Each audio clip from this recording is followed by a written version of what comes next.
What is capillarity? पहले तो capillary क्या है? Capillary is a tube with a very thin bore, एक बहुत पतले बोर के साथ एक ट्यूब होती है, राइट? और ये जितने भी फिनोमेना हमने पढ़े हैं ये सब स्मॉल होल में पॉसिबल हैं, क्योंकि जब एरिया वो रेडियस कम होता है तभी सरफेस कर्व्ड हो पाती है। अगर एरिया ज्यादा है ना तो सरफेस कर्व्ड नहीं हो पाती। लाइक अगर मैं एक कंटेनर लूं और इसमें लिक्विड फिल करूं, then it will have a surface, this kind of surface, right? ये एक कंटेनर में जब हम लिक्विड फिल करते हैं तो ये कांटेक्ट पे कर्व्ड होता है, सिर्फ कांटेक्ट सरफेस पे कर्व्ड होता है। अब मैं इसमें एक बहुत थिन ट्यूब फिल करूं, एक बहुत थिन ट्यूब प्लेस करूं, बहुत थिन,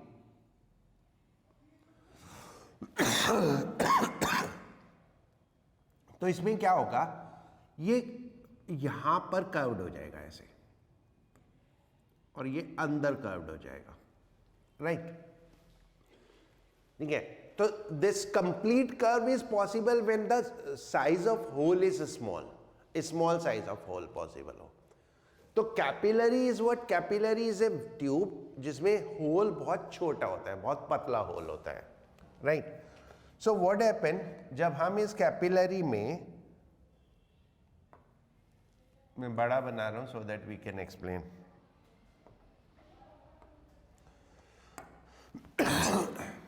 तो जब हम इसमें कैपिलरी को डिप करते हैं,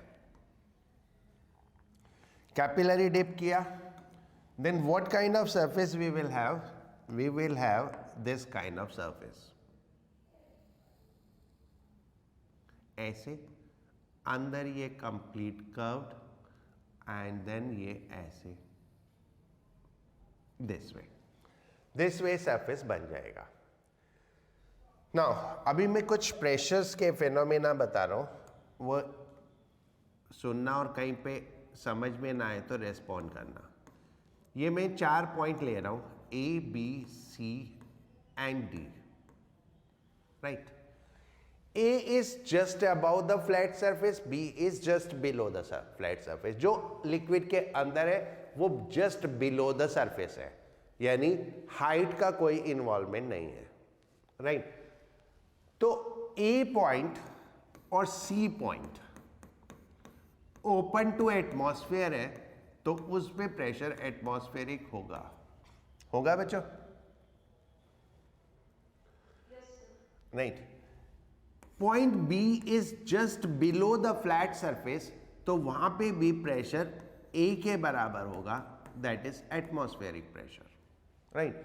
क्योंकि नीचे जाएंगे तो हाइट आएगा, लेकिन ये तो जस्ट बिलो द सरफेस है तो हाइट का कोई रोल नहीं है, तो सरफेस के ऑन दैट साइड और दिस साइड प्रेशर सेम होगा, तो बी पॉइंट पे भी प्रेशर सेम हो गया। सो 3 पॉइंट हैं जहां पे प्रेशर इक्वल है, A B and C. What about D? Now pressure at D will be less than pressure at C. क्यों? क्योंकि ये कर्व्ड सरफेस है, कर्व्ड सरफेस है तो अंदर प्रेशर ज्यादा होगा और बाहर प्रेशर कम होगा। तो राइट, ये कर्व्ड सरफेस के अंदर का पॉइंट सी हो गया और बाहर का पॉइंट डी हो गया। And if there is a curved surface then what will happen? अंदर प्रेशर ज्यादा होगा और बाहर प्रेशर कम होगा।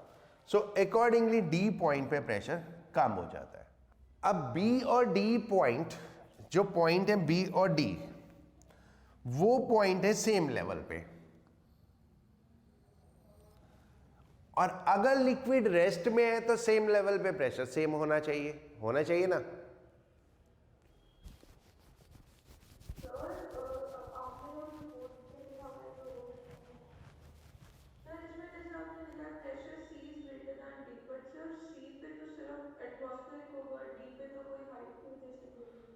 हम वही है ना, सी पे एटमॉस्फेरिक है तो डी पे प्रेशर एटमॉस्फेरिक से कम हो जाएगा because of that curved surface.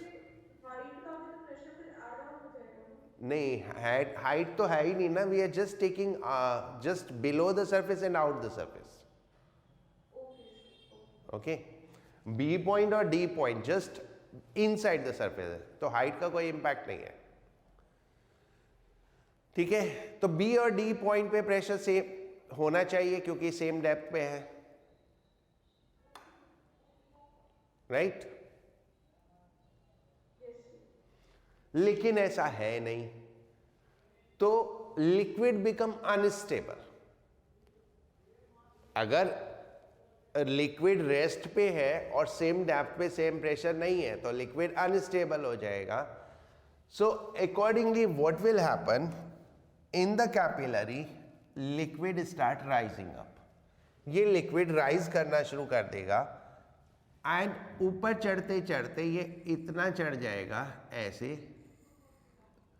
So that जो प्रेशर डिफरेंस है, जो प्रेशर डिफरेंस है वो इस प्रेशर डिफरेंस के बराबर हो जाए। यानी जो हाइट की वजह से प्रेशर आया वो इस प्रेशर डिफरेंस के बराबर हो जाएगा, तो बी पॉइंट और डी पॉइंट पे प्रेशर इक्वल हो जाएगा, right. So this is called the capillarity. Capillarity is what? The phenomena of capillarity is rise of liquid और फॉल ऑफ लिक्विड। राइज होगा तब जब ये सरफेस कॉनकेव होगी और फॉल होगा तब जब ये सरफेस कॉन्वेक्स होगी।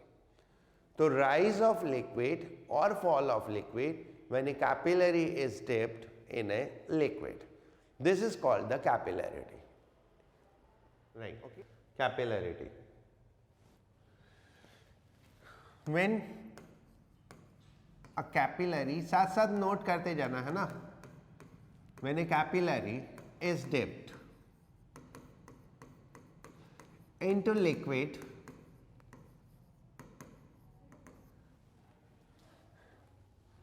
when a capillary is dipped into liquid, the liquid inside capillary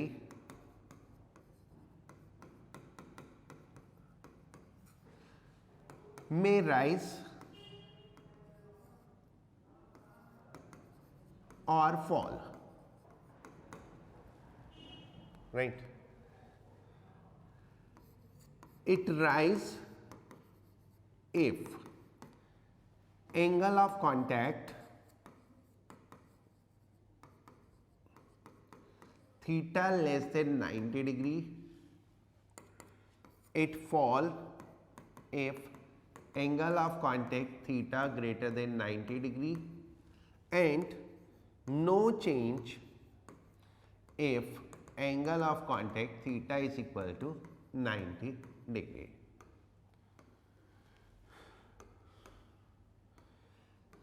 This rise or fall, this rise or fall of liquid in capillary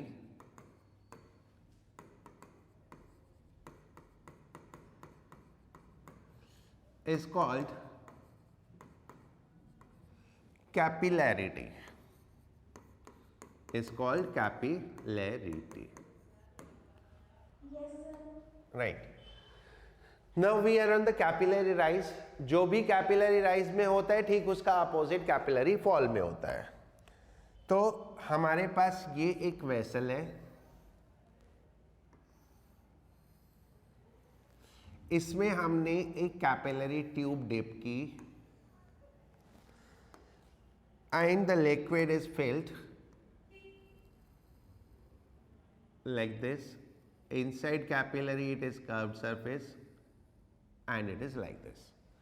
ये पूरा लिक्विड है, राइट। यहाँ पे दो पॉइंट है A, B, C and D, ये चार points है, right. Consider a capillary as shown. Point E and C are just above surface. Point A and C are just above surface. So pressure at this point is atmospheric. इन points पे atmospheric pressure होगा, यानी pressure at A is equal to pressure at C is equal to pressure P naught atmospheric pressure. Right now point B is just below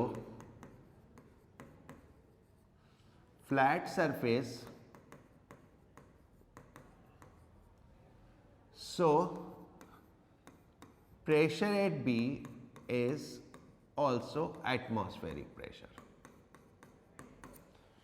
क्योंकि depth तो है नहीं कि उसमें एच रो जी ऐड हो जाए, तो जितना प्रेशर ए पे है उतना ही प्रेशर बी पे होगा. नाउ अब रह गया point D. Point D is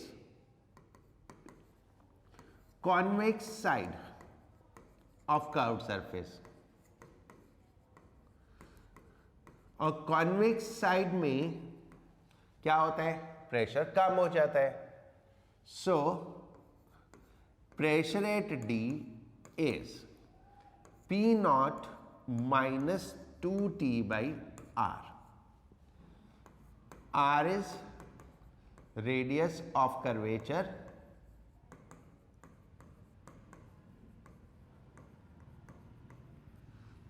of curved surface.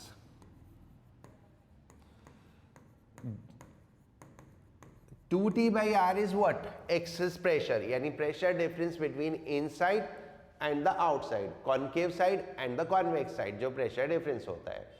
तो कॉनकेव साइड प्रेशर अगर P नॉट है तो कॉन्वेक्स साइड प्रेशर हो गया 2T by minus 2T by R.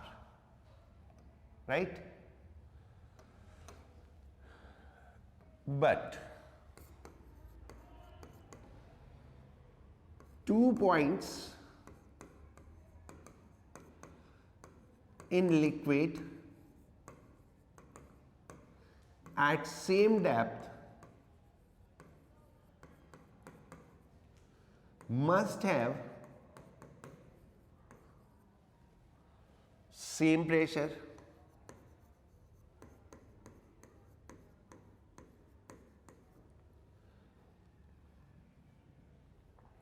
दो पॉइंट जो लिक्विड में सेम डेप्थ पे है उन पे प्रेशर सेम होना चाहिए. So pressure at B and D must be same. तो प्रेशर B और D पे सेम होना चाहिए. Right, in order to equate pressure at B and D, liquid rise up in capillary. Liquid rise up in capillary. Now what is happening? देखो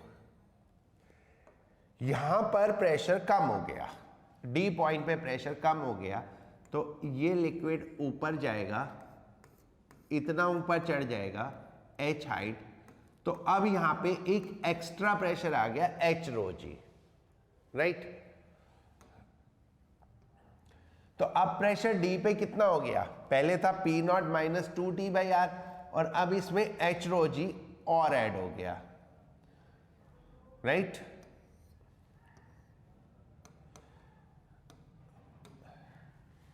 at stable state if capillary rise is H, then pressure at D, PD, is equal to P naught minus 2T by R plus H rho G.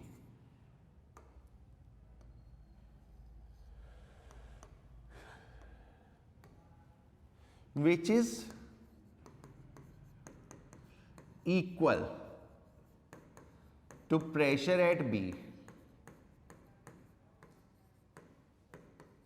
that is P naught. So P naught minus 2T by R plus H rho G is equal to P naught. ये P naught cancel हो गया और H is equal to 2T upon R rho G. This is how we get the capillary rise.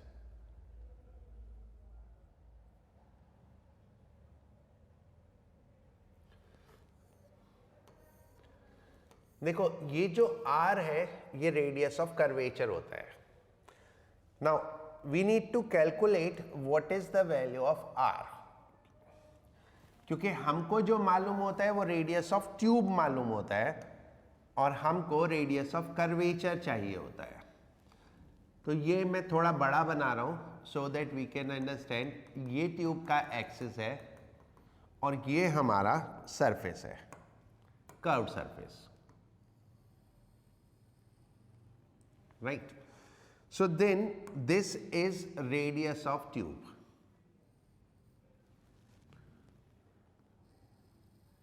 ये radius of tube है. Now curvature radius of curvature क्या होता है?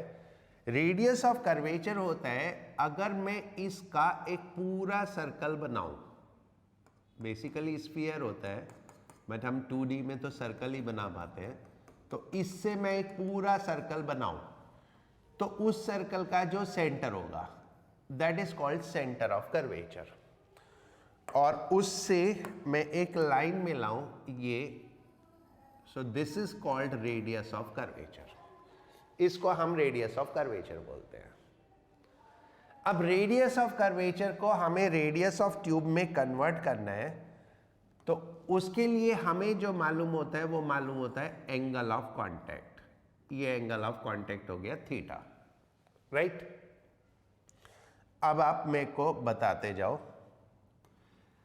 अगर ये रेडियस है, ये एंगल 90 डिग्री है, तो how much is this angle? कितना हुआ? 90 माइनस थीटा, राइट? क्योंकि ये थीटा है. नाउ फॉर दिस सरफेस, ये जो कर्व्ड सरफेस है, इसके लिए ये टेंजेंट है, ये टेंजेंट है और ये रेडियस है. तो टेंजेंट और रेडियस एक दूसरे के परपेंडिकुलर होते हैं तो ये भी 90 डिग्री होगा. इफ दिस इज 90 डिग्री और ये 90 माइनस थीटा है तो ये एंगल कितना हो गया? ये एंगल थीटा हो गया, right? And now we can apply the cos theta. Cos theta is how much? Cos theta is equal to base upon hypotenuse. तो radius of curvature is radius of tube upon cos theta. Give it a title, calculation of R.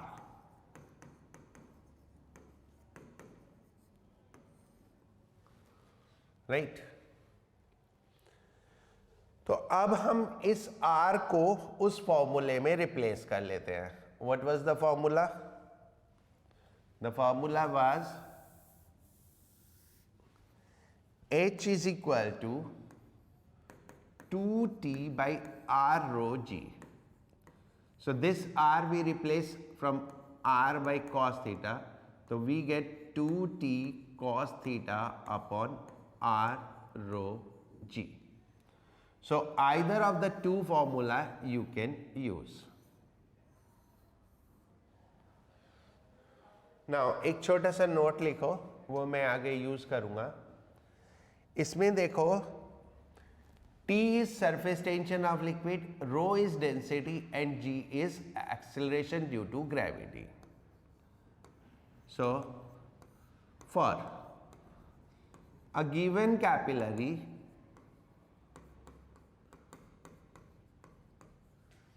in a given liquid,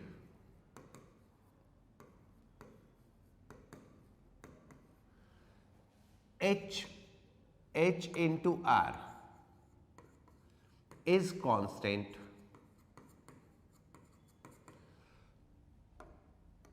and H by cos theta is constant,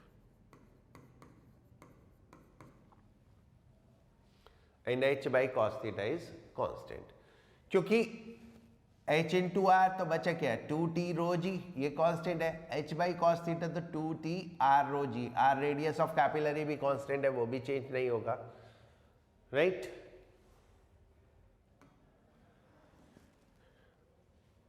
now look for one aspect. ये एक capillary है,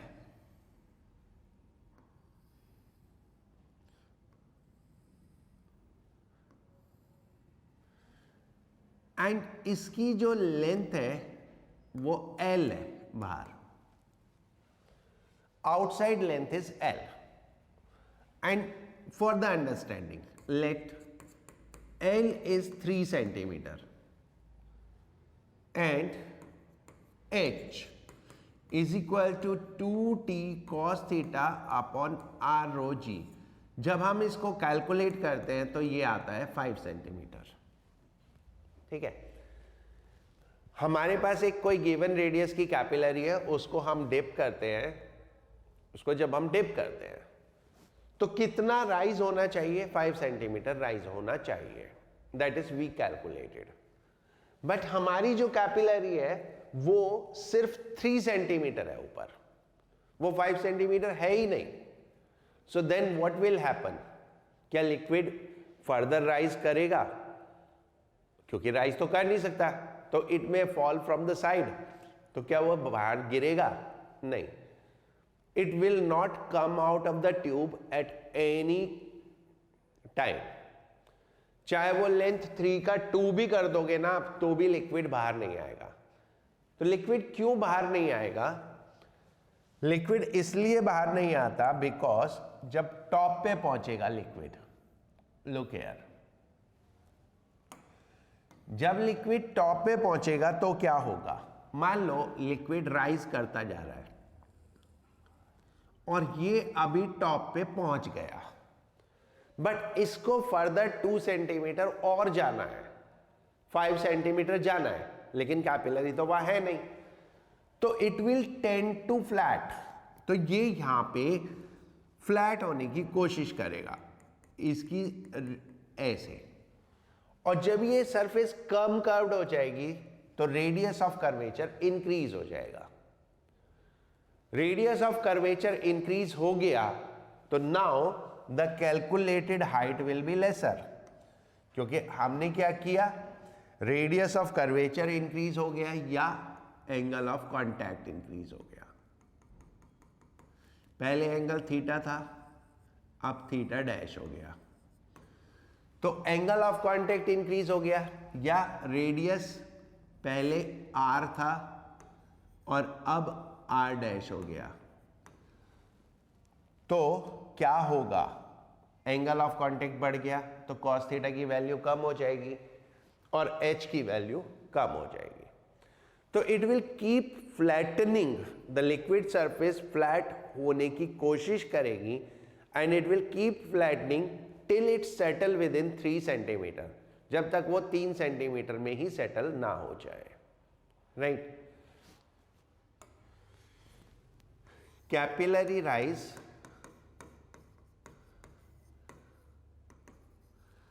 in capillary of insufficient length. वो ठीक हो जाएगा बेटा एक आध मिनट सेकेंड में। Capillary rise in capillary of insufficient length, right. Let for given liquid and given capillary,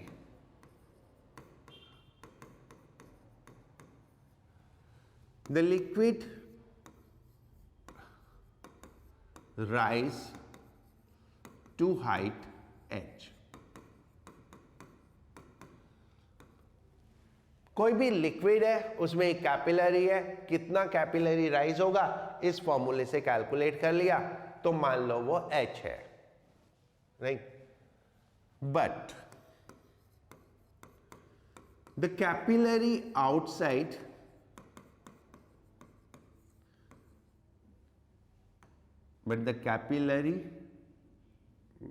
length of capillary,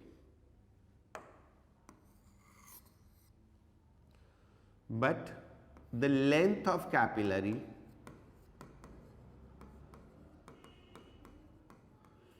outside liquid या outside surface is L less than H।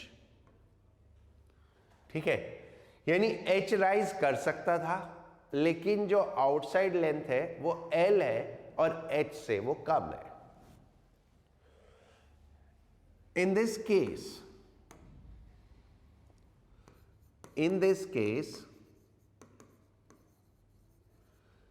the liquid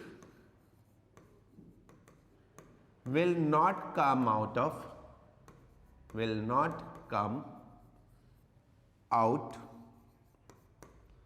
of capillary, but its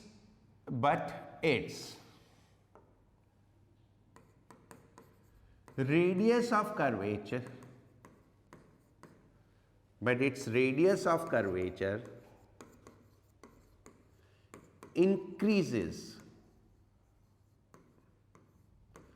R to R dash, and angle of contact increase theta to theta dash, so that the capillary rise is equal to L,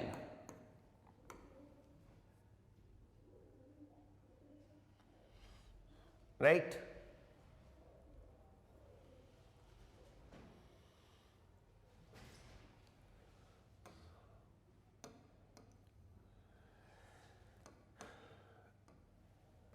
As HR is equal to constant, so HR is equal to LR dash, or R dash is equal to H by L R. Also, H by cos theta is constant, so H by cos theta is equal to L by cos theta dash, or cos theta dash is equal to L cos theta upon H.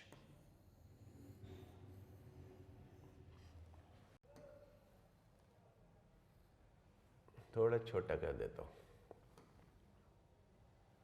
Okay. देखो, ये हमारी capillary tube है,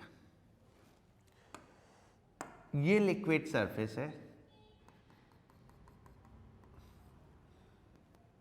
और ये L length है, right. तो L length तक liquid rise कर गया। लेकिन जब हम कैलकुलेट करते हैं इससे, तो it is greater than L। तो मान लो 5 सेंटीमीटर कैलकुलेटेड आता है और यहां पे 3 सेंटीमीटर है। तो किसी चीज को 5 सेंटीमीटर ऊपर जाना है लेकिन 3 सेंटीमीटर पे आके ट्यूब ही खत्म हो गई, तो क्या होगा? तो उसकी कोशिश होगी बाहर गिरने की, यही होगा ना? बोलो, उसकी कोशिश होगी बाहर गिरने की।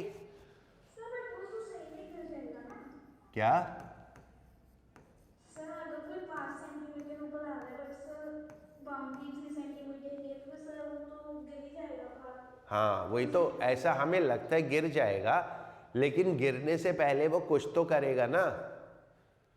मान लो वो गिर रहा है, ओके, मान लो वो गिर रहा है, तो गिरने के लिए ये सरफेस फ्लैट होगी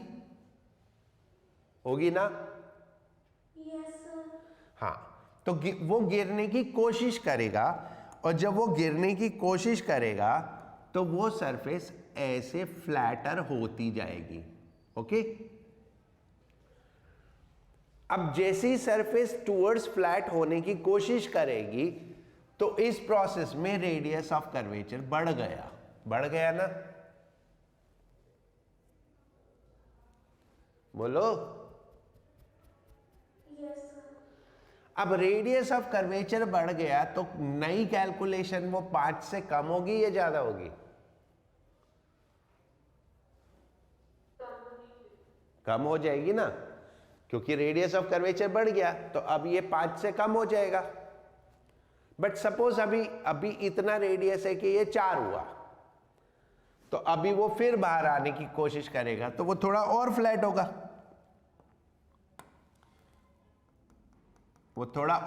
होगा, तो रेडियस ऑफ कर्वेचर और बढ़ेगा, तो h की वैल्यू और कम हो जाएगी।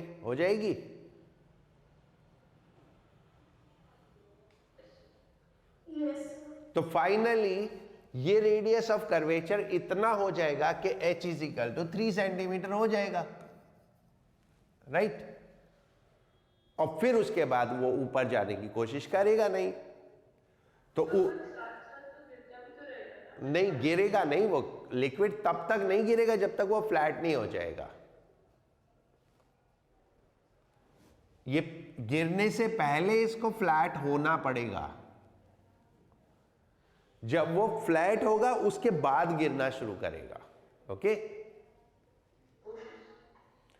और फ्लैट वो होगा नहीं, क्योंकि एक पॉइंट पे आके रेडियस ऑफ कर्वेचर और आर जो h है वो उतने में ही सेटल हो जाएगा।